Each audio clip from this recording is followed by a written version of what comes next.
আমি আসলে লাস্ট কয়েক বছর ধরে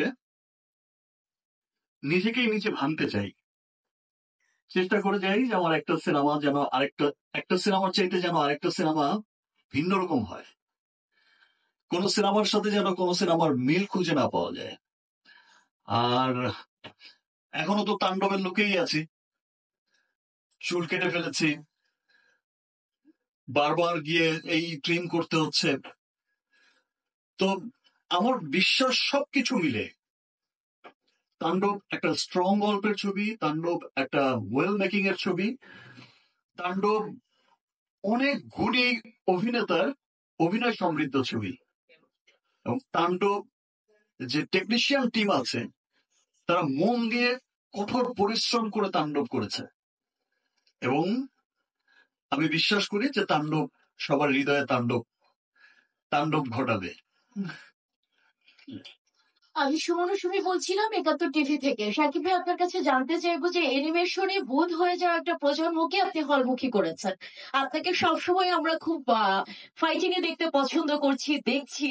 আপনার কি কোনো চিন্তা আছে যে ভিন্ন ধারার কোনো চলচ্চিত্রে আপনি অভিনয় করতে চান, বা রাফি ভাই আছেন যেখানে ফাইটিং এর বাইরেও আপনি যেহেতু নিজেকে প্রতিনিয়ত ভাঙছেন, নতুন ভাবে আমাদের কিছু উপহার দেওয়ার চিন্তা করেছেন কিনা?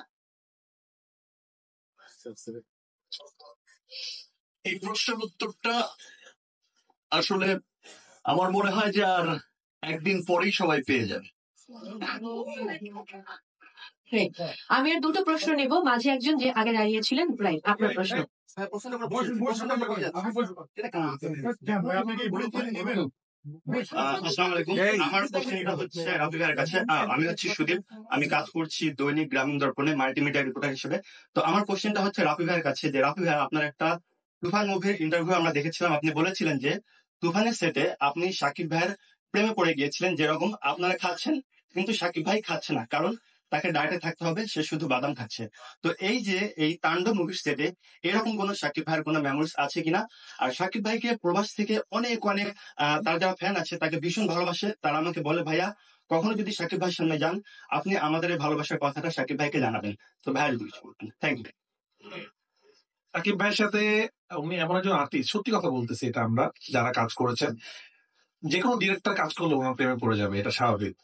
উনি এমন ভাবে আসলে একটা ডিরেক্টরের স্বপ্নকে বাস্তবায়ন করেন, একটা ডিরেক্টরকে বিশ্বাস করেন। এবং আমি এই সিনেমায় আমরা খুব প্রেশার নিয়ে কাজ করেছি, কারণ আমার সময়টা খুব অল্প ছিল। তো ব্যাক টু ব্যাক সিন ছিল, back to back fight scene ছিল। একদিন ছিল ভাইয়া খুব অসুস্থ, ভাইয়ের শরীর কাঁপছে, প্রেশার লো। আমি বললাম, ভাই শরীরটাকে প্যাক আপ করে দিব? বললো, না না, শরীরটা করি। তো এই সময় এসে এত কেরিয়ারে ২৬ বছর, এত এত সম্মান, এত এত ভালোবাসা, এই লেভেল স্টারিজম থাকার পরে যে মানুষটা কাজকে এত ভালোবাসে, আমি